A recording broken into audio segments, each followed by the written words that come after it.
একটা দোয়া আছে, এই দোয়াটা যারা পারি তারা পড়ব না।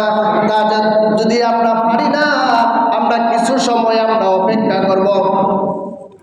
আল্লাহুম্মা গফিরলি ওয়ারহামনি ওয়াহদিনি ওয়ারজুকনি, যাতে তাড়াহুড়া না হয়। এই জন্য নামাজের মধ্যে এই দোয়াগুলা শিখাই দিয়েছেন দয়াল নবীজি।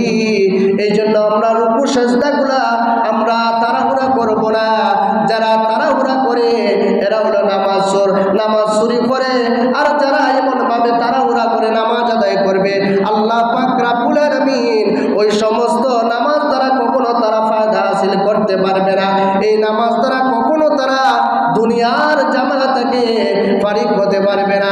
যারা সঠিকভাবে নামাজ আদায় করবে, ওই সমস্ত নামাজিরা কখনো দুনিয়ার লোভ লালসা তাদের অন্তরের মধ্যে আসতে পারে না। ও দুনিয়ার মানুষ, আমরা মুসলমান হইতাম, এমন মুসলমান হইতাম যেগুলা আমরা 5 ওয়াক্ত নামাজ আদায় করতাম। আল্লাহ যেগুলা হালাল করেছেন হালালগুলো আমরা মানতাম, যেগুলা হারাম করেছেন হারামগুলো আমরা মানিয়া চলতাম। যদি আমরা ডাইলে চাউলে যদি আমরা খিচুড়ি করে ফেলি তাহলে হবে না।